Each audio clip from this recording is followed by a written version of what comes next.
John Brown rode from the jail to the gallows on top of his own coffin, which was hauled in a criminal's wagon drawn by 2 white horses. It was just before 11 a.m. On December 2, 1859, in Charlestown, Virginia, now part of West Virginia. Brown, the fierce abolitionist who had led an armed insurrection against slavery, was ready to die. He had written a note in his cell before leaving for the gallows: "I, John Brown, am now quite certain that the crimes of this guilty land will never be purged away but with blood."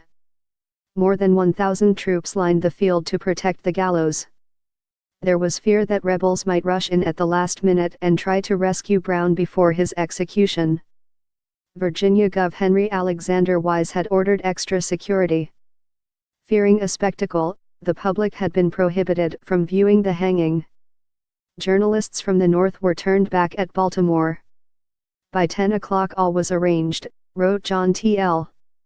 Preston, one of the founders of the Virginia Military Institute, which sent hundreds of cadets to provide security at the hanging. The general effect was most imposing, and, at the same time, picturesque. Brown had been found guilty of conspiracy, inciting servile insurrection and treason against the state, after leading at least 18 men in the raid of an armory at Harpers Ferry. Brown was accused of planning to seize the weapons stored in the armory, give them to enslaved black men and spark an anti-slavery rebellion, according to accounts. But after a 36-hour standoff, according to the Library of Virginia, Brown and his men were killed or captured by militia members and U.S. Marines led by Robert E. Lee.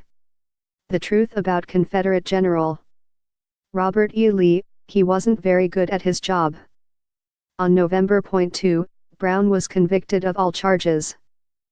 The jury deliberated only 45 minutes before sentencing him to death by hanging.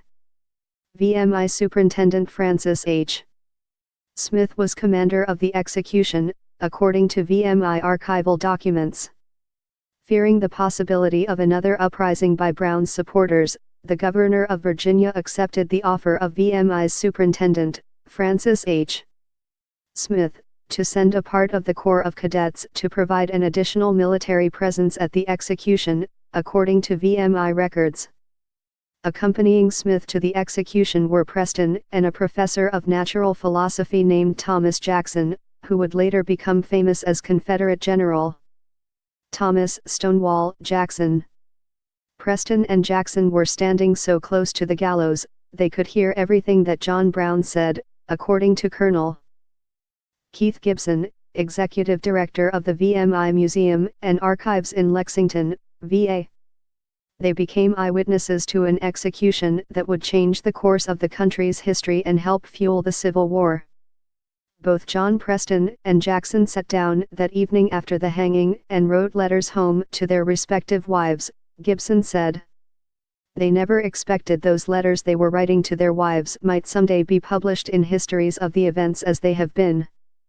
Jackson opened his letter to his wife, Mary Anna Jackson, with a description of Brown's last moments alive.